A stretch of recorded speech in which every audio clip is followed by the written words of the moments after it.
యెహెజ్కేలు రాసిన గ్రంథం 2 అధ్యాయం.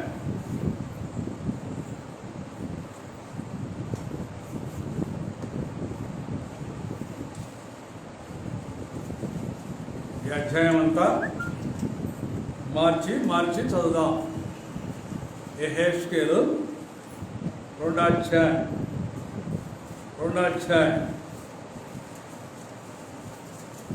ఈ అధ్యాయం అంతా మార్చి చదువుదాం.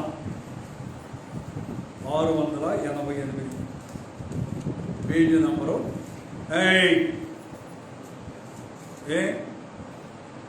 కూర్చో.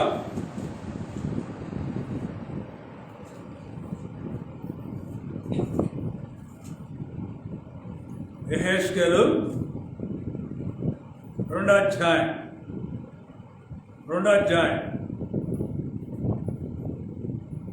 1 కాడ నుంచి ఆఖరి వరకు ఉత్తర పత్రురాలుగా చదువుదాం.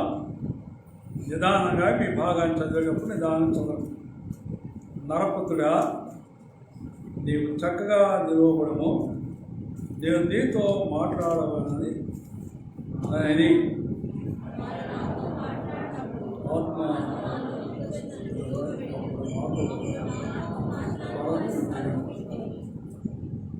ఆయన నాతో పుట్టాను. నరపుత్రుడా, నా మీద తిరుగుబాటు చేసిన జనుల యొద్దకు, ఇశ్రాయేలీయుల యొద్దకు నిన్ను పంపుచున్నాను. వారును వారి పితరులను నేటి వరకును నా మీద తిరుగుబాటు చేసిన వారు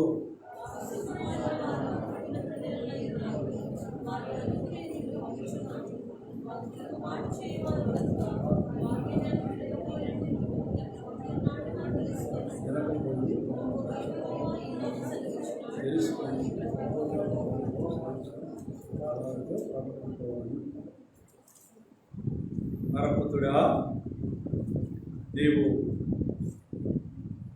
బ్రహ్మదండి చుట్టుతోనూ ముండ్ల తుప్పలతోనూ తిరుగుచున్నావు. చదవు.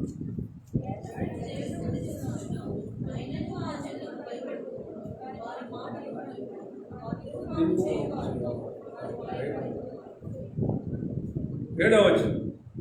వారు తిరుగుబాటు చేయవారు కనుక వారు వినినను వినకపోయినను నేను సెలవిచ్చిన మాటలను నీవు వారికి తెలియజేయము.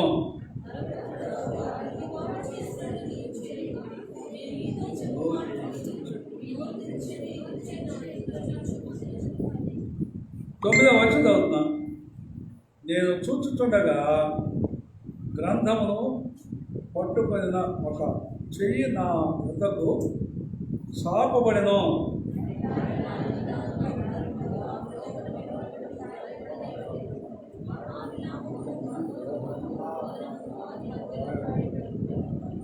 మరొకసారి ప్రభు చూద్దాం. ప్రార్థన ద్వారా సాధ్యమైనంత వరకు మోకరించండి. ఆన్లైన్లో ఉండేవాళ్ళు కూడా ఎక్కడైనా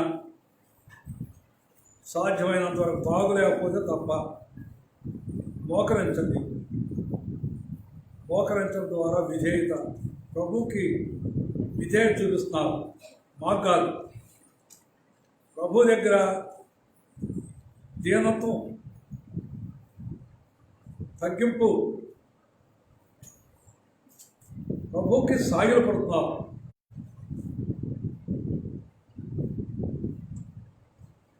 దయగలిగిన మా తండ్రి యేసుక్రీస్తు వారి శ్రేష్టమైన నామంలో మరొకసారి తల వంచి నమస్కరించి సాగిల పడుతూ నీ పాదాలకు కోట్ల కొద్ది వందనాలు స్తోత్రాలు చేస్తున్నాం. ఆయన ఎంత మంచి దేవుడయ్యా. మా కొరకు పాపం ద్వారా, అపరాధం ద్వారా చచ్చిన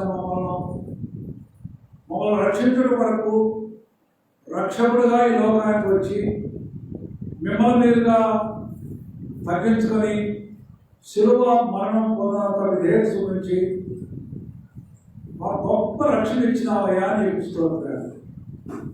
అంత మాత్రమే కాదు, రక్షించి విడిచిపెట్టే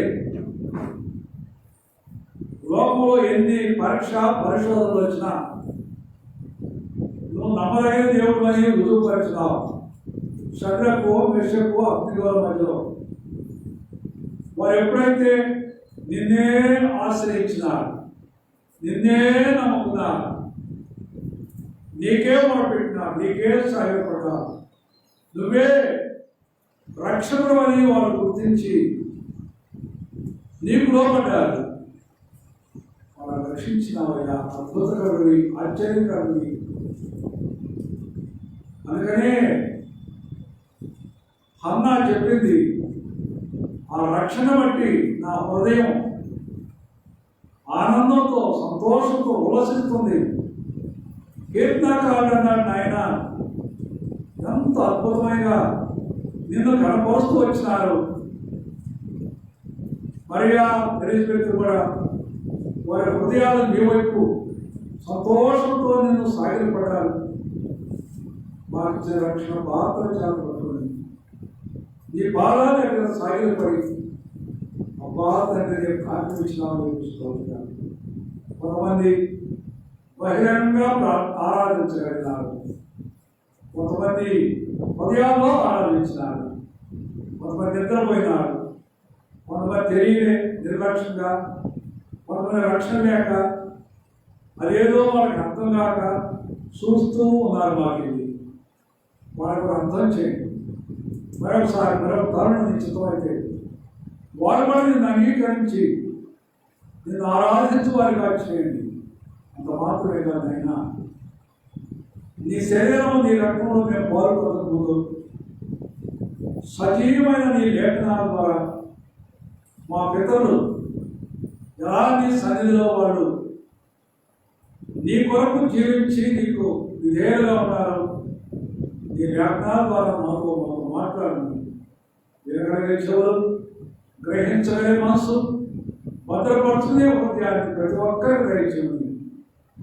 నీ దాసుడిగా నీ పాదాల దగ్గర ప్రవేశించు ఎదురుగా ఈ మాట ద్వారా మనందరూ గుర్తుపడుతున్నాయి. యేసు నామములో ప్రార్థిస్తున్నాము తండ్రి, ఆమేన్.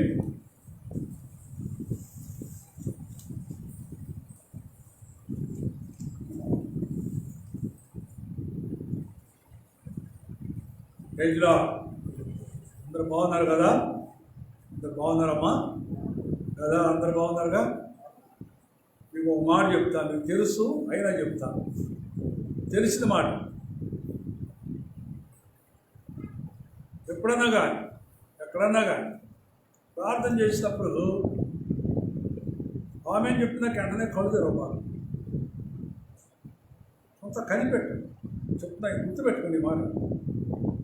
వెంటనే మీకు ఆమెను కళ్ళు తెరిచామనుకో, నీకేం లేదు లేదు అసలు ఏమే, నీకే మేలు కలదు.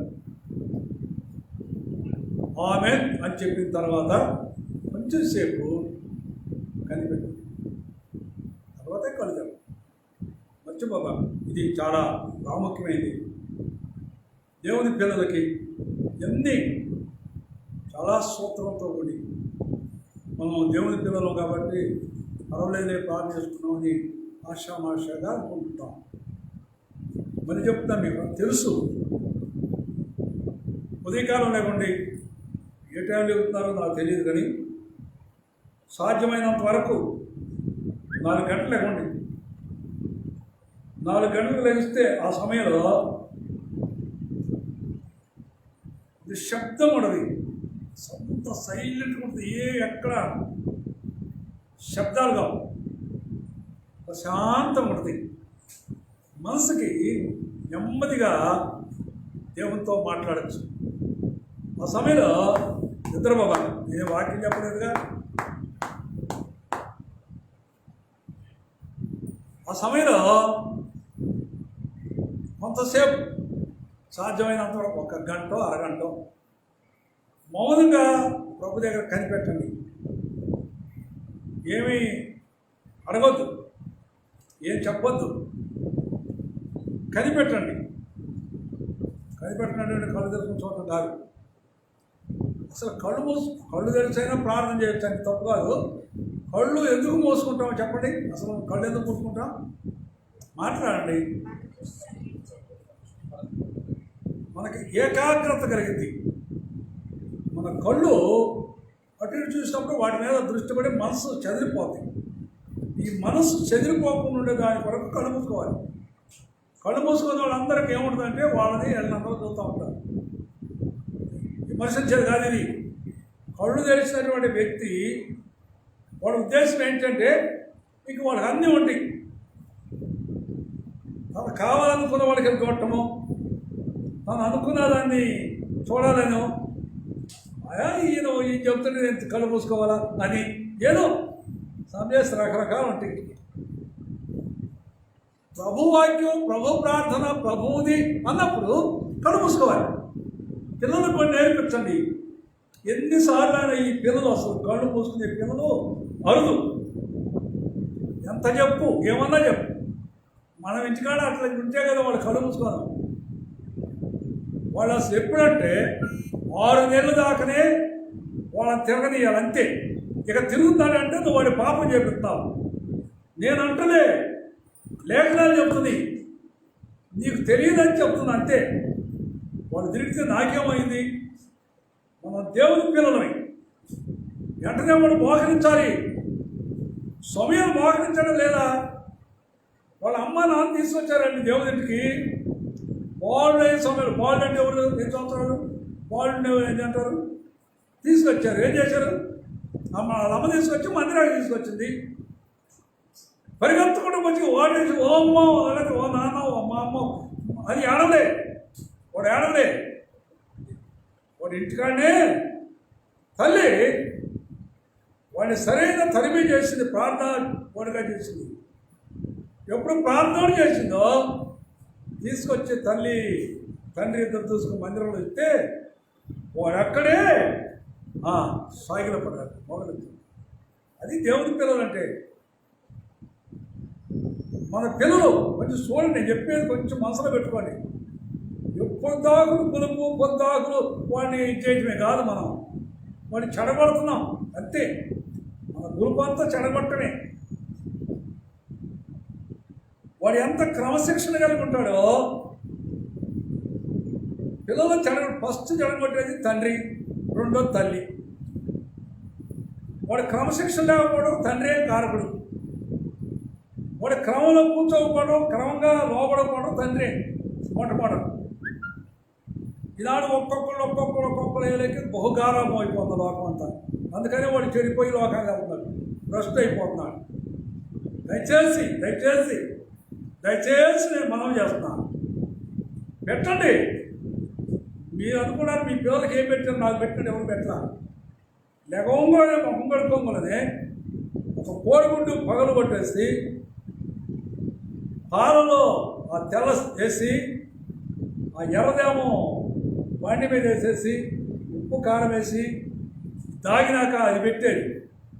పొద్దున్నే 2 కోడిగుడ్లు దాగేవాడిని, గ్లాసులు పాలు ఇచ్చేది, ఇంకా ఏమేమో చేసేది, ఎన్నెన్నో పెట్టేది. ఆ తల్లి నన్ను చెడగొట్టలే.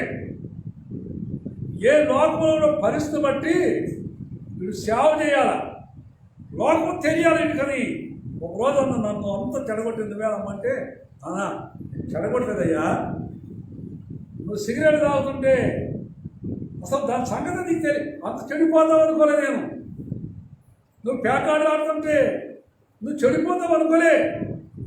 రేపు భవిష్యత్తులో నీకు అర్థం కావాలని నేను కొంత నేను సముదాయించే, కానీ నువ్వు దాటిపోయావు. పిల్లవాడేమో అని చేసుకుంటాడేమో, గట్టిగా మాట్లాడితే చస్తాడేమో, విషయం తాగుతాడేమో, ఎక్కడికని వెళ్ళిపోతాడేమో, అందుకు ఏడ్చానయ్యా, ఇకంతే ఏం లేదు. కానీ నేను మాత్రం నా దేవుడు మాత్రం విడిచిపెట్టలే.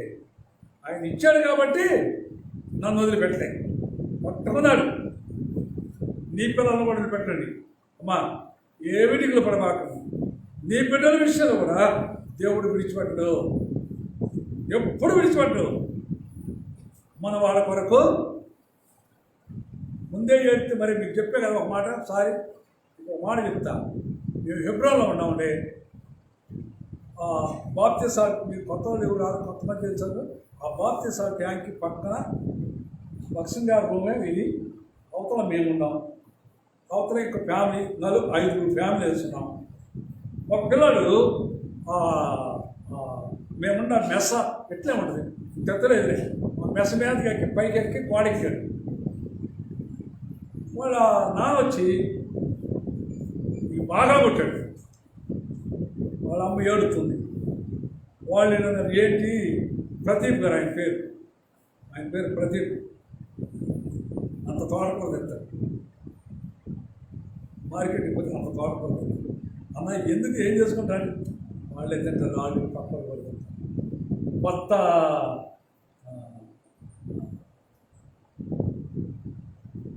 గోధుమ పిండి తెస్తాడు, గోధుమ రవ్వ తెస్తాడు. మరి వాళ్ళు ముగ్గురే, నలుగురే వాళ్ళు, పక్కడు కూతురు. ఎప్పుడో అన్నీ ఉండి మాకు వాళ్ళే తింటారు అని అంటారు. అంత ధనికుడు అన్నమాట. జాబొచ్చాడు. ఇంత అరటికాయ, ఎంత లాభం, ఎంత అంటే వాళ్ళ దేశం పోయినప్పుడు తీసుకొచ్చాడు మాకు. ఎప్పుడు కొట్టాడు, బాగా కొట్టాడు.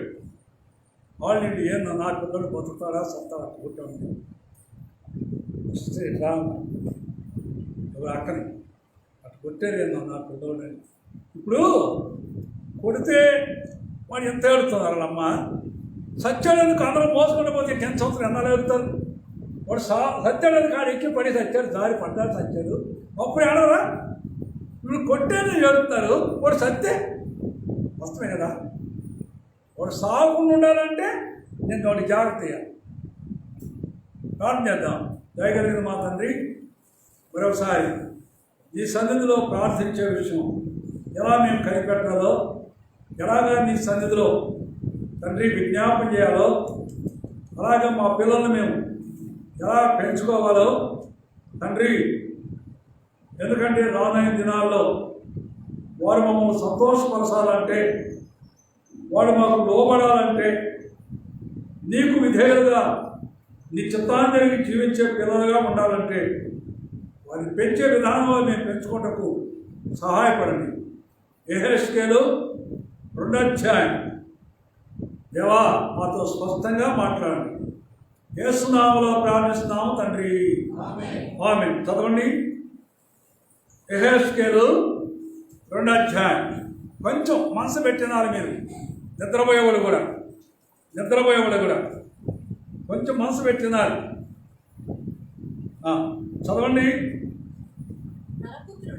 చదవం.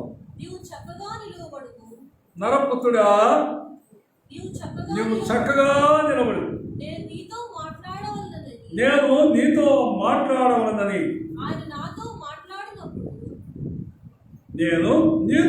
మాట్లాడవలనని అని. చాలు. ఇప్పుడు ఈ యెహెజ్కేలు గ్రంథం ఇది ప్రవచన గ్రంథం. కొంచెం వినండి, కొంచెం మనసు పెట్టినండి.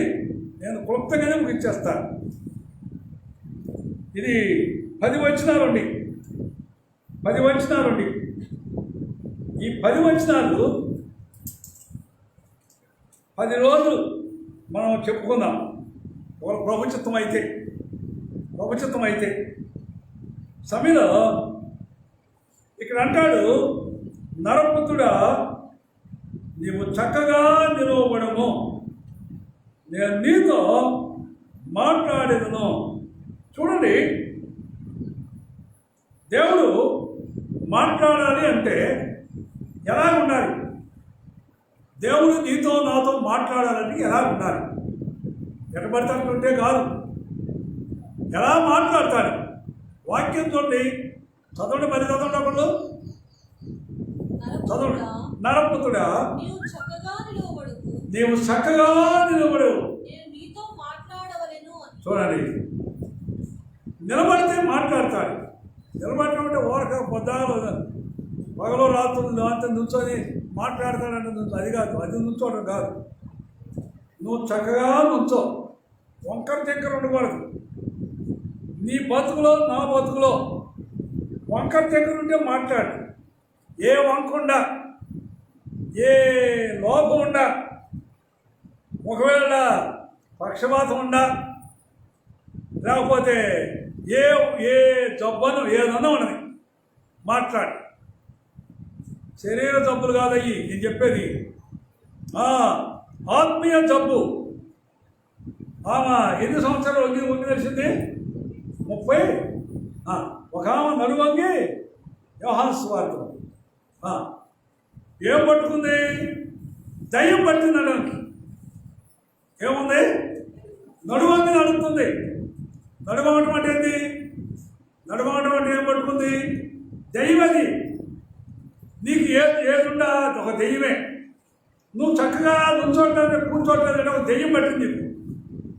ఇప్పుడు నా పిల్లలు నేను అంటలేదు కానీ వాళ్ళకి తెలియదు. ఇది చిన్నపిల్లలు కాబట్టి మనం నేర్పించలేదు. ఇంటికాడ మనం కూడా సరిగా మోకరించి సరిగా ప్రార్థన చేస్తుంటే వాళ్ళకి అర్థమైంది. నేను కూడా మోకరించాలా, నేను కూడా ప్రార్థన చేయాలా, నేను కూడా చక్కగా ఇట్లా ఉండాలి అని వాళ్ళకి అర్థమైంది. మనమేదో ఆశాగా చేస్తుంటాం. చూడండి, నీతో దేవుడు మాట్లాడాలంటే నువ్వు చక్కగా నిలబడాలి. ప్రియా సహోదరుడా, సహోదరి, నిలబడు. ఒట్టొట్టుగా మాట్లాడి ఒట్టొట్టుగా జీవించకు. రోజులు కాలం అయిపోతుంది, ఇక మళ్ళీ రాదు. రేపు ఈ రోజు రేపు రాదు. అయ్యయ్యో ఇన్ని సంవత్సరాలు పోడే, నేను అనుకుంటాను ఇంతే అనుకుంటా. అనవసరంగా అప్పటికి 1973 డిసెంబరు 73 అంటే 47 నేను పుట్టాను. కొంచెం నాకు ఒక తెలిసింది అనుకోండి. మధ్యలో కొన్ని సంవత్సరాలు నేను అనుకుంటాను, అయ్యో ఇన్ని సంవత్సరాలు వృధాగా పాడు చేసుకున్నాను, అంతా పాడు చేసుకున్నాను. మళ్ళా రావే తమ్ముడు, చెల్లి, సహోదరి, పోయిన రోజు ఈ టైం మళ్ళీ రాదు, మర్చిపోరాదు. ఈ దినాలన్నా మిగిలిన దినాలన్నా నువ్వు జాగ్రత్త కలిగి ఉండు. ప్రభు నీతో మాట్లాడడానికి ఇష్టపడుతున్నాడు. నువ్వు నిలబడకపోతే ఆయన ఏమాత్రం కూడా మాట్లాడు. ఆయన అంటాడు, నరపుత్రుడా నువ్వు చక్కగా నువ్వు చదువు. నరపుత్రుడా నువ్వు చక్కగా నిలవబడము. నేను నీతో మాట్లాడబోతున్నా. ఎందుకు? 4 వచ్చారు చదివి మళ్ళీ వద్దాం. వారు సిగ్గుమాలిన వారును కఠిన హృదయులై ఉన్నారు. వారి యొద్దకు నిన్ను నేను పంపుతున్నాను. వారు తిరుగుబాటు చేయవారు కనుక వారు వినకపోయినా తమ మధ్య ప్రవక్త ఉన్నాడని వారు తెలుసుకున్నట్లు ప్రభువు యెహోవా ఎలాగో చదివిస్తున్నాడని. అది నువ్వు విన్నా వినకపోయినా, నువ్వు ఎన్ని సంవత్సరాలు వస్తున్నా పోతున్నా, నువ్వు విన్నా వినకపోయినా మన మధ్యలో ప్రవక్త ఉన్నాడు, దేవుని సేవకుడు ఉన్నాడు. ఆయన మాటలు మనకి ఇస్తున్నాడు. నువ్వు గ్రహింపకుండా ఉంటే, నువ్వు గుర్తించకుండా ఉంటే, నువ్వు చక్కగా నిలవబడకపోతే నీతో మాట్లాడైనా మర్చిపోకండి. నువ్వు నిలబడాలి.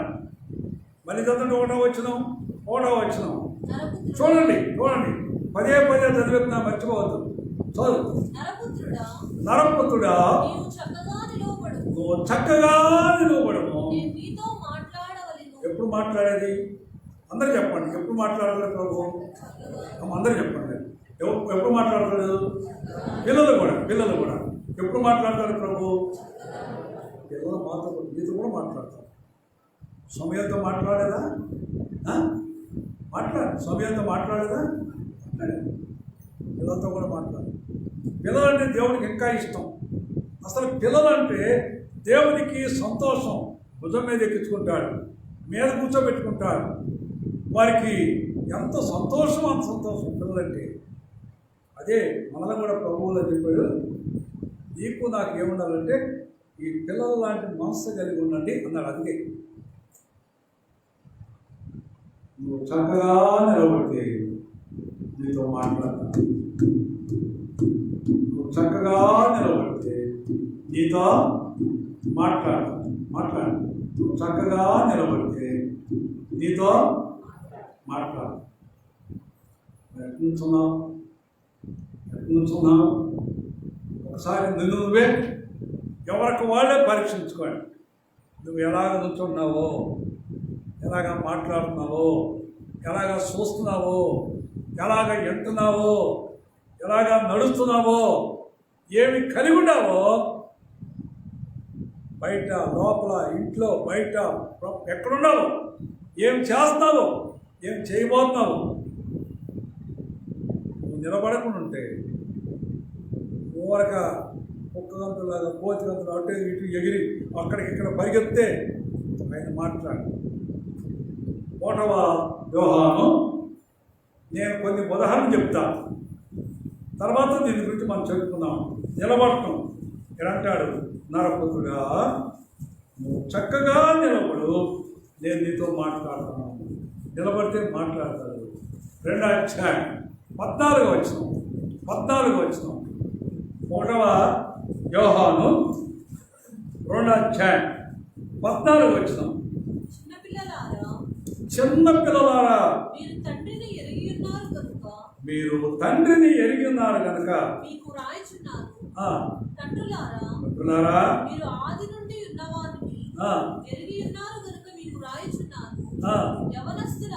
యవనస్తులారా మీరు బలవంతులు, దేవుని వాక్యము మీ యందు నిలుచుచున్నది. మీరు దుష్టుని జయించున్నారు కనుక ఎవరికి రాస్తున్నారంటే ఈ మాటలు మళ్ళీ చదువు. చిన్నపిల్లలారా తండ్రిని ఎరిగి ఉన్నారు కనుక మీకు రాస్తున్నా. ఇప్పుడు తండ్రులారా మీరు ఆది నుండి ఉన్నారు కనుక మీకు రాస్తున్నా. యవనస్తులారా మీరు బలవంతులు, దేవుని వాక్యము మీ యందు నిలిచినది కనుక మీకు. దుష్టుని జయించాలంటే వాక్యం ఉండాలండి. ఎవరికైతే వాక్యం వారి హృదయంలో ఉంటుందో, వాక్యం మీద నిలబడతారో, వాక్యం ద్వారా నిలబడతారో, వాక్యం ద్వారా నడుస్తారో, వాక్యం ద్వారా వాళ్ళు ఉంటారు బలవంతులు. దుష్టుడు వాళ్ళ దగ్గరికి ఏమాత్రం కూడా సోలు చేసుకోదంట, రానే రాదు. ఎప్పుడు వాక్యం మీద ఆధారపడాలి, వాక్యం మీద నిలబడాలి. ఎక్కడ నిలబడాలి? నువ్వు చక్కగా నిలబడంటే ఎక్కడ నిలబడాలంటే వాక్యం మీద నిలబడు. వాక్యం అంటే దేవుని మీద నిలబడాలి, దేవునితో ఉండాలి. అందుకంటాడు ఒక మాట, కీర్తనలు 125 అనుకుంటా, 125 ఆ వచనాలన్నీ చాలా బాగుంటాయి. ఒక వచనం తర్వాత పై వచనం 125 చూడండి. యెహోవా అంటే నువ్వు నుంచోవాలి. యెహోవా యందు నమ్మిక ఉంచువారు కదలక నిత్యము నిలుచు సియోను కొండవలే అంటారు. అమ్మా మీరు కథలు నుంచోనుంటారు, వాక్యం మీద నుంచోవాలి. ఎప్పుడైతే వాక్యం మీద ఆధారపడి జీవించి వాక్యాన్ని అనుసరించి నువ్వు నడుస్తూ జీవిస్తావో కదల్చబడవు. ఎన్ని తుఫాను రాని, ఎన్ని భయంకర భీభత్సాలు రాని నువ్వు కదల్చబడవు. ఎందుకు? మళ్ళీ చదువు. యెహోవా మీద నమ్మిక ఉంచువారు కదలక నిత్యము నిలుచు సియోను. అది నిత్యము నిలిచేటువంటి సియోను కొండవలే ఉంటారు. ఆ తర్వాత గొప్ప మాట, యెరూషలేము చుట్టూ పర్వతములున్నట్లు యెహోవా ఇది మొదలుకొని ఎక్కడ ఉంటాడు? ఇప్పుడు వాక్యం మీద నిలబడితే నీ చుట్టూరు అద్భుతం అన్నమాట. యెరూషలేము చుట్టూ అంట. అసలు యెరూషలేము కోటలేదు, యెరూషలేముకి కోట కట్టలేదు తెలుసా? అసలు యెరూషలేము అంటే యెరూషలేముకి దాదాపు 12 ఇయ్యున్నాడు కొండలు. ఇప్పుడు ఈ కొండ దాటి రావాలంటే అక్కడ ఇంకో కొండ ఉండదు, అటు తిరిగి రావాలంటే అక్కడ ఉండదు, చుట్టూరు కొండలు ఉంటాయంట యెరూషలేముకి. రాలేడు శత్రువు. ఎటు రావాలన్నా యెరూషలేముకి శత్రువు రాలేడంట, ఇదే పరిస్థితుల్లో రాలేడంట. దాని చుట్టూరు పర్వతాలు ఉంటాయి, కొండలు ఉంటాయి. ఒకటి కాదు రెండు కాదు కళ్ళు తెరువు. ఒకటి కాదు, రెండు కాదు, వాళ్ళకి చూడండి మీ నిద్ర పట్టదా? వాళ్ళకి నా బాధ నాది, ఒక మాట తింటారేమో నా ఆశ, అంతేకది. లేకపోతే వాళ్ళు నిద్రపోతే మాత్రం కొనుక్కుంటే మాత్రం నాకు సంతోషమే కదా. చూడండి, చదవడం మనగలు 2వ వచనం. యెరూషలేము చుట్టూ పర్వతాలు ఉన్నట్టు యెహోవా ఇది మొదలుకొని ఎప్పుడు నిత్యము తన ప్రజల చుట్టూ ఉండును. ఎప్పుడు? నరపుత్రుడా, నువ్వు చక్కగా నుంచో, నేను నీతో మాట్లాడతా. నీ చుట్టూరు ఏముంటుందంటే, నువ్వు నిలబడితే ఎక్కడ నిలబడాలా? ఎక్కడ పడితే అక్కడ కాదు, ఆడబడితే ఏడబడి నిలబడి కాదు, ఎక్కడ లోక సంబంధమైన అక్కడెక్కడ నిలబడకూడదు. అపహాసకులు ఉండే స్థలాల్లో నిలిచేది కాదు. మనం దుస్తులుండే స్థలంలో నిలబడకూడదు, పాపులుండే మార్గానికి మనం పోకూడదు, అపహాసకులుండే స్థలానికి ఆ మాత్రం కూడా మనం కాలు పెట్టకూడదు. ఎక్కడ ఉండాలా? వాక్యం అంటే మీకు బాగా అంతకుముందు ఒకసారి చెప్పాను, కానీ కీర్తనలో 119లో 11వ వచనం, అసలు అధ్యాయంలో 20 సార్లు ఉంది మాట. చెప్పాను, ఒకసారి చెప్పాను మీకు, ఊరక మీకు అంటలేదని చెప్తాను. చదవండి. నీ ఎదుట నేను పాపము చేయకుండానట్లు. చూడు, నీ ఎదుట నేను పాపము చేయకుండానట్లు నా హృదయంలో నీ వాక్యము ఉంచుకొని ఉన్నాను. ఎక్కడ ఏముంచుకున్నాడమ్మా? అయ్యా సోదరా సోదరి, పాపం చేయకుండా ఏముండాలంట? మాట్లాడండి బ్రదర్. ఒక వ్యక్తి పాపం చేయకుండా ఉండాలంటే ఏముండాలో లోపల? వాక్యం హృదయంలో ఉంటే పాపం చేయడు ఆ వ్యక్తి. అడిగేస్తాడండి, లోపల అంత పరిశుద్ధత ఉంది, పాపానికి స్థానం ఏడుంది? పాపం లేదు, పరిశుద్ధత లేదు కాబట్టి పాపానికి స్థానం ఉంది. గబక్కన బూతులు వద్ది, గబక్కన అబద్ధం వచ్చింది, గబక్కన తిడతావు, గబక్కన ఇష్టాసారం మాట్లాడతావు, లోపల ఏముంది? ఇది లేదుగా, వాక్యం లేదుగా. లోపల పరిశుద్ధత ఉంటే మనిషిలో ఇప్పుడు అసూయ ఉండదు, ద్వేషం ఉండదు, పగ ఉండదు. నాకు చెప్పే కదా ఒక ప్రవక్త గురించి, ఏది యోనా ప్రవక్త గురించి. యోనా ప్రవక్త అసూయపడు. ఏంటన్నా అట్లా అంటావు? యోనా అంటే పేరుకి అర్థమైంది పౌరు. మాట్లాడు. యోనా అంటే పేరుకి అర్థం పౌరు. పౌరం అంటే కల్మషం లేనిది, క్రోధం, ద్వేషం, అసూయ లేనిది.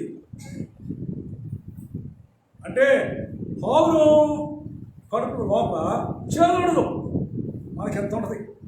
అందుకని ఇంత విషయం మనకి అందరికీ, నాకు మీకు అందరికీ ఎంత చెప్పినా ఏం చెప్పినా వాళ్ళని అసూయగా పోనే పోదు. ద్వేషాలు ఉంటాయి, అసూయ ఉంటుంది, బాగుంటుంది.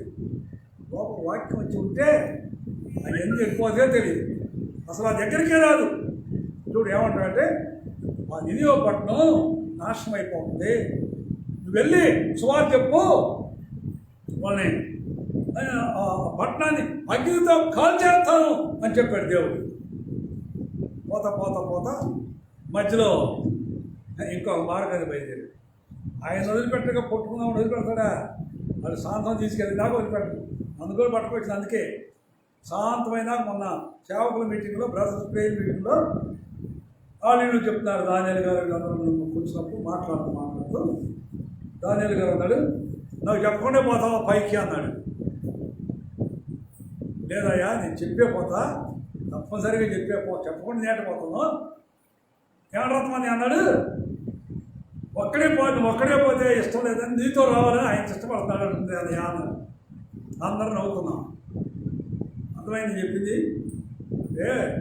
అక్క కన్ను ఆపరేషన్ చేయించుకొని వస్తున్నాం అంటే ఫోన్ చేసి అన్నయ్య ఎక్కడంటేను వాళ్ళు అన్నాడు, ఇటు సంగతి అమ్మకి ఆపరేషన్, నాన్న కూడా కొంచెం బాగలేదు, తర్వాత వెళ్ళి హాస్పిటల్లో చూపించాలి అంటే నాకు చేసి, నాకు చెప్పకుండా వెళ్తావా పైకి అన్నాడు. నీకు చెప్పకుండా నేను ఎట్లా వెళ్తాను? అప్పుడు నేను చెప్పిన ఆయనందరూ నవ్వుదాన్ని చెప్పాను. అన్నయ్య, ఆయన నన్ను పిలిచిన వాడు నమ్మదగినవాడు, నన్ను పిలిచాడు, తీసుకొచ్చాడు. నా పని పూర్తయితే నేను చెప్పే పని లేదన్నయ్య, నానా రా అంటాడు, వెళ్తా. అంతే. అందరూ నేను ఎప్పుడు అనేది మాట నా పని పూర్తి అయిన దాకా ఉంచుతాడు. మనందరం అంతే, ఎవరైనా అంతే, నన్ను అంతే. మనం ఈ లోకంలో ఉండడానికి ఏది అక్కరో ఏది చేయాలో దాన్ని చేసే అంతవరకు ఉంచుతాడు. ఆ పని పూర్తయితే వెళ్ళాల్సిందే. ఎవరు ఉండరు, ఎవరు ఉంటానికి కూడా నువ్వు ఏడిసి మొత్తుకో ఎవరు వెళ్ళిపోవాల్సిందే. నేను చెప్పాలంటే నా మాట చెప్పా, నా పని పూర్తి కాలేదనుకున్నానయా, ఇంకా కొంత తొందరగా నేను చేసే పని అవ్వగలనే. మా నాన్న ఏమంటాడంటే, డాడీ అని అనగలని కమా అంటాడు, నేను వెళ్ళిపోతా అని చెప్పి అందరం అంతే. చూడండి, మర్చిపోకండి, ప్రభు నీతో మాట్లాడాలంటే మొట్టమొదట నువ్వు నిలబడాలి. నువ్వు ఏమిటి మీద నిలబడాలంటే వాక్యం మీద నిలబడాలి. వాక్యం మీద నిలబడితే వాక్యం నీలోకి వచ్చేసింది. వాక్యం నీలోకి వస్తే కదల్చబడవు. దానికి చదివాం కీర్తనలో 125 1వ వచనం చదివాం. ఏ మాట? యెహోవా యందు నమ్మిక ఉంచువారు కదలక నిత్యము నిలుసు సియోను కొండవలే. అంటే మన చుట్టూ పర్వతాలు ఉంటాయి అన్నమాట. అంటే కదల్చబడవు. నువ్వు ఓరకాటు ఇటు కదులుతున్నావంటే ఇసుక మీద కట్టుకున్నావు అంతే. నీ ఇల్లు ఇసుక మీద కట్టుకున్నావు, అందుకనే చిన్న గాలి వచ్చిన తలకే పడిపోతుంది. అది నిలబడాలి, బండ మీద కట్టుకోవాలి. ఎప్పుడు క్రీస్తుని బండ మీద నువ్వు స్థిరంగా కట్టుకుంటావో కదలదు. బండ కాబట్టి కదలదు, బండ కాదు కాబట్టి అది కదిలింది. ఆయన అంటాడు చూడండి, ఇందాక కీర్తనలు అది 20 సార్లు ఉందని చెప్పే కదా, అన్నీ చెప్పలేదు. ఒక ఏముండాలా? నీ వాక్యం నా హృదయంలో ఉంటే అది నీ ఎదుట నేను పాపము చేయకుండానట్లు నా హృదయంలో. ప్రియ సహోదర, నువ్వు పాపం చేయకుండా ఉండాలంటే ఆయన వాక్యం ఉంచుకోవాలి. ఇంకా ఎంతమంది పాపం చేస్తున్నారు అనుకోబాక. పాపం అంటే ఏదో కాదు,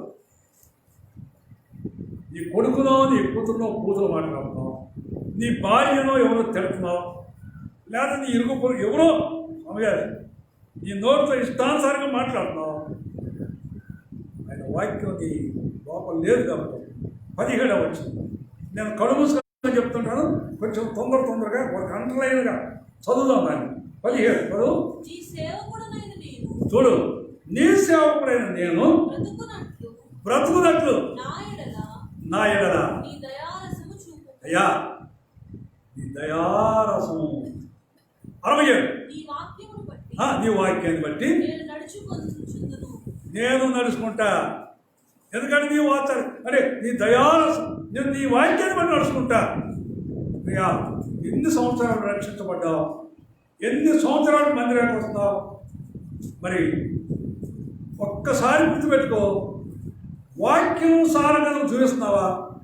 ఇప్పుడు నేను అన్నీ చెప్తే మరి అందరికీ బాధే కదా. సంఘ ప్రార్థన రాకపోవటం వాక్యానుసారం కాదు, ఉపవాస ప్రార్థన రాకపోవటం వాక్యానుసారం కాదు, ప్రతి ఆదివారం బలలో పాలు పొందకపోవడం వాక్యానుసారం కాదు, ప్రతి కోరిక రాకపోవడం వాక్యానుసారం కాదు, సువార్తకు రాకపోవడం వాక్యానుసారం కాదు. నువ్వు అనుకుంటున్నావు ఏదో ఆదివారం పోతే వాక్యానుసారం కానే కాదు. ఎందుకు ఇవన్నీ బైబిల్ ఎందుకంటే నా క్షేమం కొరకు. ఆయన అంటాడు, చదువమ్మా 74 చదువు. 74 వచ్చిన ఏం పెట్టుకున్నాడు అడిగినా చూడండి. ఆయన అంటాడు, నీ వాక్యం మీద ఆశ పెట్టుకున్నాడు. మనమైతే ఏమిటి మీద ఆశ పెట్టుకుంటాం? ఏమో నాకేది చూడరా, మనమైతే ఏమిటి మీద ఆశ పెట్టుకుంటాం? ఇంటి మీదో, డబ్బు మీదో. తప్పు కాదని, బంగారం మీదో, లేకపోతే మన వస్తువుల మీదో, పొలాల మీదో, మన దాని కొడుకు మీదో, మనవరాల మీదో, కూతురు మీదో, ఎవరి మీదో ఆశ పెట్టుకుంటాం. ఈయనైతే అంటాడు, నేను ఈ వాక్యం మీద ఏ కొడుకు మన పోషించాలి కాకండి, ఇంకా కూతుర్లే పోషిస్తారు. రేపు గబక్కన నంబర్ 2 అయితే మంచంలో ఉంటే గబక్కన వచ్చి కూతురు వచ్చి బాధ వచ్చి శుభ్రం చేసింది. కొడుకు కొడుకు మంచోడైనా కోడలు చెప్తే నీ పిల్లలు లేరా, నీ కూతురు లేరా, వాడు పంచుకోలేదా, వాడు వచ్చేయరా, నేను ఏం చెప్తాను, వాళ్ళకు వాళ్ళ అమ్మక అలా అనుకుంది లేదా, నాకేం పడుతుంది. కోడలే మాత్రం అనుకోపోకడ కోడలారా, మిమ్మల్ని గురించి అంటలేదు నేను, లోకం జరిగే పద్ధతి. చాలామంది కోడలు ఉంటారు, చాలా యథార్థులు, తల్లిగానే భావిస్తారు భర్తని, మామని నిజంగా తల్లిగా భావించి ఇద్దరు ముగ్గురు చూసి అక్కడవాళ్ళు అలా చేసి సొంత కూతురు కన్నా వాళ్ళు దూరంగా ఉంటే కూతురు కన్నా కోడలు శుభ్రం చేసి వాళ్ళని ఎలగొచ్చింది. పేరు చెప్పను అంటే ఏముండాలంట ఆయనకు ఆశ, మనకి ఆశ ఏంది చెప్పండి, మీరు చెప్పండి. ఎందుకు సంఘ ప్రార్థనకు రావు? ఏం ఆశ నీకు చెప్ప? ఆశ లేదా? ఉపవాస ప్రార్థన రావడం ఆశ లేదా నీకు? మాట్లాడు, ఆశ లేదా? ఆశ ఉంటేనే కదా వాడిని. ఏమిటి మీద ఆశ ఉంది? ఉద్యోగానికి వెళ్ళాలా, ఆ రోజు పని చేయాలా, ఆ రోజు పనిపోతే పాడైపోతుంది, లేకపోతే ఆ రోజు ఏదో నీకు ఏదో ఉంది, ఆ రోజు ఇల్లు కట్టుకున్నావు, ఆ రోజే పొలం దున్నుతావు, ఏదో ఉంది నీకు. అదే దేవుని పని ముఖ్యమని ముందు దేవుని అన్ని విషయాల్లో దేవుని సన్నిధి ముఖ్యం. మందిరంలో దైవ సేవకుడు ప్రకటిస్తే నాకు యెహెజ్కేలు అంటాడు, వెళ్ళు వాడు ఎన్నైనా పని చెప్పు, రేపు వాళ్ళ సంగతి నేను చెప్తా, వాళ్ళకి నువ్వు చెప్పు. వాళ్ళు ఎన్నా వినకపోయినా చూడమ్మా, మీరు ఎన్నా వినకపోయినా బైబిల్లో మాట్లాడి అపోస్తుల బోధ యందు చెప్పండి, అపోస్తుల బోధ యందు సహవాసం ప్రార్థన చేయడంలో అంటే మరి ఎడతెగ చేస్తున్నావా? ప్రార్థన చేస్తున్నావా?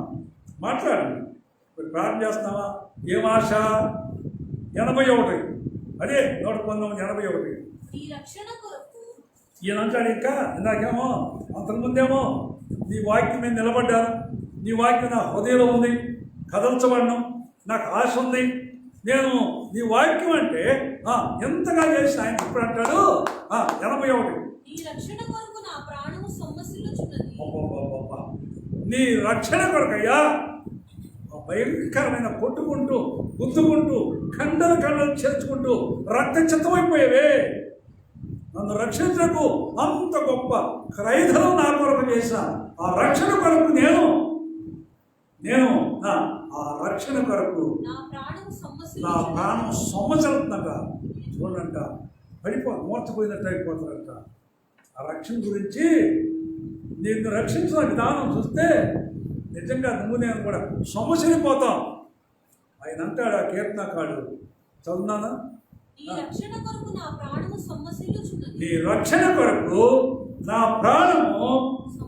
సొమ్మసిలుచుంది.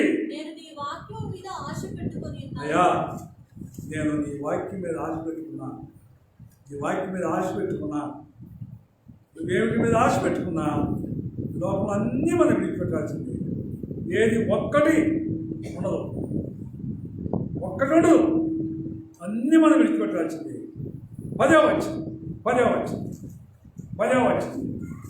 నా పూర్ణ హృదయంతో నిన్ను వెదకి ఉన్నాను, నన్ను నీ ఆజ్ఞలను విడిచి తిరగనీయకు. అయ్యా ఇంత అద్భుతమైన సంగతి, నేను తిరుగుతున్నా కానీ ఎక్కడ తిరగకూడదు, నేను నీ ఆజ్ఞలు విడిచి నన్ను తిరగనివ్వకు. ఒకవేళ నీ ఆజ్ఞ తప్పి నేను తిరగకపోతే నన్ను ఒక దెబ్బ కొట్టు, నా కాళ్ళు కింద ఎరగొట్టు, నేను మళ్ళా పోను ఆ దారికి పోను. ఎందుకంటే నీ వాక్యం మీద ఆశ పెట్టుకున్నాను. ఎందుకంటే ఆ భక్తిహీనులు ఆ భయంకరమైన ఆ అగ్నికి యుగాలు కాలేటువంటి అగ్నికి పోవటానికి అయ్యా నేను పోను. కీర్తనలు చదువునా 105 అదే నానా 105 వచనం 105 నేను అది అప్పుడే మార్చదా? చూడండి, నీ వాక్యము అమ్మా, నీ వాక్యము ఇందాకేమన్నాడు? ఒక నా కాళ్ళు అటు ఇటు పోతుంటే నీ వాక్యం ద్వారా నన్నేం చెయ్యి. ఇప్పుడు అంటాడు, నీ వాక్యం నా పాదాలకు దీపం, నా త్రోవకు వెలుగునై ఉన్నది. అబ్బా చూడు, నేను వెళ్తాంటే ఆ భక్తిహీనుల మార్గం, దుష్టుల మార్గం, ఆ దుర్మార్గమైనటువంటి ఆలోచన కలిగినటువంటి వారికి నేను పోకుండా, అయ్యా నీ వాక్యమే ఆ మార్గం, ఆ దారి చూపించాలిగా ఉంచు. ఆయన అంటాడు. మళ్ళీ చదువుమా, బాగుందా? ఈ వాక్యము సరే ముందుకు వెళ్దాం. అయ్యా ప్రదర్శన కూడా చదవండి. 114, అదే 119, 114 చదవండి. అంటాడు చూడండి, ఇప్పుడేమో నడవడానికి మార్గం, ఇప్పుడు నేను నన్ను దాగాలంటే చూడండి, నాకే చూడండి, నేను దాక్కోవాలంటే ఇప్పుడు అంటాడు చదువు, నాకు మరుగు చోటు నీవే, నా కేడెము నీవే, నేను ఈ వాక్యం మీద ఆశ పెట్టుకున్నాను. 133 అబ్బా, నీ వాక్యం బట్టి నా అడుగులు స్థిరపరచు, ఏ పాపము నన్ను యాలీబాకు. ఎందుకు ఇది చెప్పుకుంటూ వస్తాడు? 140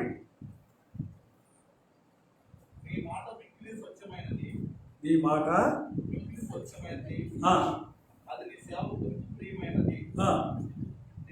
149 అది నీ కృపను బట్టి, యెహోవా నీ వాక్య విధులను బట్టి. అయ్యా నేను బ్రతకాలంటే నీ వాక్య విధులను బట్టి. ఇంకా చెప్పుకుంటూ పోతే చెప్పాను కదా, ఇదే మాట 20 సార్లు ఉంది. 161 కూడా రాసుకోండి, గుర్తుపెట్టుకోండి. దేవుని వాక్యం ఇది. అధికారులు నిర్మితముగా అయినా నీ వాక్య భయము. అందరం చదవా, అందరూ బైబిల్ ఉండేవాళ్ళు, అందరూ బైబిల్ ఉండేవాళ్ళు. 119, 161 చూడండి. అందరూ చదవా, అందరూ ఇప్పుడు చదవా, నేను కూడా చూస్తున్నా. అధికారులు నిర్మితముగా నన్ను తమ్ముడు అయినను నీ వాక్య భయము ఆ హృదయమందు నిలుచుచున్నది. ఏంటంట చెప్పండి, నాతో చెప్పండి. నీ వాక్య భయము, మాట్లాడండి, అందరూ మాట్లాడలేదు. నీ వాక్య భయము ఆ హృదయమందు. ఏం భయము? దేవుని పిల్లలుగా మధ్యాహ్నకాల సమయంలో కీర్తనకారులు చెప్తాడు. 40 అధ్యాయం కీర్తనలో 8వ వచనం. చూడు, ఆయన అంటాడు. అందరూ చదవాలి, నేను కూడా తీసుకుంటాను. కీర్తనలో 40 అధ్యాయం 8వ వచనం మనం అందరం కలిసి చూద్దాం. అందరం 8వ వచనం అందరం చదుదాం. నా దేవా, నీ చిత్తము నెరవేర్చుడు నాకు సంతోషము, నీ ధర్మశాస్త్రమున ఆంతర్యమందున్నది. చదవండి. నా దేవా, నీ చిత్తము నెరవేర్చుడు నాకు సంతోషం. అందరూ చెప్పండి మాట నాతో కూడా. నా దేవా, నీ చిత్తము నెరవేర్చుట నాకు సంతోషం, నీ ధర్మశాస్త్రము నా ఆంతర్యంలో ఉన్నది. వెనక చదవనప్పుడు నా దేవా, నీ చిత్తము నెరవేర్చుట. ఏంటంటే సంతోషం అయింది? ఏమిటంటే ఆయన సంతోషం? మాట్లాడండి మీరు. అమ్మా, ఏంటి ఆయన సంతోషం? చెప్పండి, ఏంటి ఆయన సంతోషం? ఆయన చిత్తం నెరవేర్చడం దేవుని సంతోషం, ఆయన సంతోషం అంట. మరి మనకు సంతోషం ఏంటి? అనుకోబాకండి. నీకు నాకు ఏం సంతోషం? గబక్కన అయిపోతే వెళ్ళిపోవాలా ఇంటికాడ? మరి ఏదో పని ఉంది, ఏదో ఉంది, వండి వచ్చి ఆడ పెట్టి వచ్చా, తినాలా, అది తింటే సంతోషం. ఏదో మన జీవితంలో ఏదో సంతోషం అనుకోండి, రకరకాలు, కొంతమంది కొన్ని రకాలు. ఈయనకి ఏం సంతోషం అంట? ఆయన చిత్తం నెరవేర్చు. దేవుని చిత్తం అంటే ఏంటి చెప్పండి మీరు ఇప్పుడు ఒకసారి. దేవుని చిత్తం అంటే ఏంటి? పరలోకం మా తండ్రి నీ నామం వచ్చింది కాక, నీ రాజ్యం వచ్చింది కాక, నీ చిత్తం పరలోకం నెరవేర్చు, భూలోకం నెరవేరు కాక, మా అన్యాయము మా ఎలా అపరాధం చేసే వారిని మేము క్షమించక, మా అపరాధం క్షమించు, మమ్మల్ని శోధనలు తేక దృష్టిని తప్పించు, రాజ్యము శక్తి మహిమ జరుగుతుంది. ఆమేన్. పరలోకం మా తండ్రి నీ చిత్తము పరలోకము నెరవేరినట్లు భూలోకము నెరవేరేలా. దేవుని చిత్తం ఏంది? ఎఫెసీయుల పత్రిక అక్కడ ఉంటున్నాను. దేవుని చిత్తం ఏంటో దుష్టత్వం నుండి దూరంగా ఉండడం దేవుని చిత్తం అంట. చదవయ్యా, చదువు. ఎఫెసీయుల పత్రిక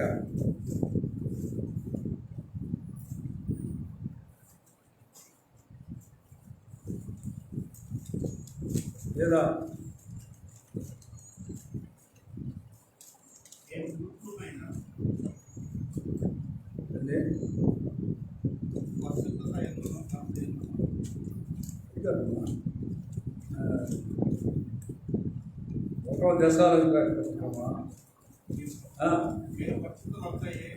ఒకటో దశలోనికాయ పత్రిక 4-5 కలిచామంటే 4 అధ్యాయం చదవండి. మీలో ప్రతివాడును అది దేవుని ఎరగని అన్య జనుల వలె, చూడండి జాగ్రత్తగా, కామాభిలాషయందుగాక పరిశుద్ధత యందును ఘనత యందును తన ఘటమును ఎట్లు కాపాడుకునవలెనో అది ఎరుగుట దేవుని చిత్తం. చెప్పండి, దేవుని చిత్తం ఏంది? ఓరక పరలోకం మా తండ్రి నీ రాజ్యం వచ్చింది కాక, నీ చిత్తం పరలోకం నెరవేరు, భూలోకం. ఏం దేవుని చిత్తం నెరవేరు? నువ్వేమో బూతులు మాట్లాడుతున్నావు, తాగుతున్నావు, సిగరెట్ బీడీ తాగుతున్నావు, సారాయిలో మళ్ళీ వచ్చి ఆ గుళ్ళకి పోయి ఏదో చేసి కొబ్బరికాయలు కొట్టి ఏదో చేసి వస్తున్నావు. అది దేవుని చిత్తం అంటారా? అదే పరలోక పాలన. దేవుని చిత్తం ఏంది? చూడండి, వాక్యం నేను చెప్తుంది. చెప్పండి, దేవుని చిత్తం ఏంది? ఏమంటావు? పరలోకం మా తండ్రి నీ రాజ్యం వచ్చిన కాక, నీ చిత్తం పరలోకం నెరవేరినట్లు భూలోకం. పరలోకంలో దేవుని చిత్తం ఏంటంటే ఈ కామాభిలాషులు వాళ్ళు ఉండరు, దుష్టులు ఉండరు, బూతులు మాట్లాడేవాళ్ళు, తాగుబాతులు, దుష్టములు, ఈ లోక సంబంధమైన కలిగిన వాళ్ళు ఎవరు ఉండరు. అసూయపరులు, ద్వేషం, కలహం, మత్సరం, క్రోధం, కక్షలు కలిగిన వాడు అక్కడ ఉండదే. పరలోకంలో దేవుని చిత్తం అంటే అక్కడ ఉండవాలి. ఇక్కడ జరగాలంటే మనం ఎట్లా ఉండాలి? దేవుని చిత్తం జరగాలంటే చదవండి, ఇప్పుడు చదవండి, చూడండి, చూసుకోండి.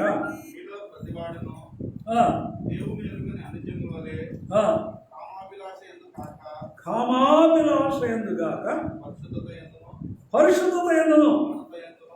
ఏమేంటంట? ఏమేంటి? మొట్టమొదటి కామాభిలాషయందుగాక, చదువు. పరిశుద్ధత యందును ఏంటమ్మా? ఘనత యందును ఏంటమ్మా? అర్థమవుతుందా మీకు? అమ్మా అర్థమవుతుందిగా? అర్థమవుతుందా? ఏంటి? ఏమన్నారు? ఏంటి చెప్పండి ఇప్పుడు? ఏంటది? ఇప్పుడు అమ్మ అది ఆస్తమా మాట్లాడు. ఏదో ఆయన చదువుతున్నాడు, తలకాయ చూపుతా సరిపోయా అంతే. తన ఘటమును ఏంది? ఈ ఘటం, నీ ఘటం నా ఘటాన్ని కాపాడుకోవడం. కామాభిలాషయందుగాక పరిశుద్ధత యందు తమ ఘటాన్ని కాపాడుకోవడం దేవుని చిత్తాన్ని. నీ ఘటన ఎట్లుందో, నీ ఘటం కామాభిలాష, లేకపోతే దుష్టత్వమా, దుర్మార్గమా, ఏది నీ ఘటం కలిగి ఉండవు. ఇది విలువ పెట్టి కొనబడింది. మన దేహం దేవుని ఆలయం, విలువ పెట్టి కొనబడింది. మరి ఈ ఆలయం ఎట్లుండాలి? ఇప్పుడు ఈ ఘటన ఎట్లా కాపాడుకుంటున్నావు? నీ ఘటాన్ని నువ్వు ఎలాగా కాపాడుకున్నావు? చదువునానా? తన ఘటమును ఎట్లు కాపాడుకున్నది అది ఎరిగి ఉన్నట్టే. అది ఎరిగి ఉండటం దేవుని చిత్తం. దేవుని చిత్తం ఇంకా 4 చోట్ల ఈ మాటలు దేవుని చిత్తం. ఇది అంటాడు కీర్తనకారుడు. ఇక్కడ రండి, 40 అధ్యాయం ఇప్పుడు చదవండి 8వ వచనం చూడండి. ఆయన అంటాడు నా దేవ కాదు అంతే. చూడండి నాకే నా దేవా అన్నాడు. చాలా దూరంగా ఉంది. చెప్పలేదా? అక్కడ కింద పడి ఉంది. నా దేవా, ఎంత ఆశ్చర్యంతో అండి. అయ్యా నా దేవా, నీ చిత్తము నెరవేర్చుట నాకు సంతోషం. నీ ధర్మశాస్త్రం ఈ ఘటనలో ఉంది. ఈ ఘటనను నువ్వు కాపాడుకుంటే దేవుని చిత్తాన్ని నెరవేరుతావు అంటాడు. నరపుత్రుడా, నువ్వు చక్కగా నిలబడు, నేను నీతో మాట్లాడతా. మోకరించండి, ప్రార్థన చేస్తున్నాను. ప్రభు చిత్తం అయితే తర్వాత చూద్దాం.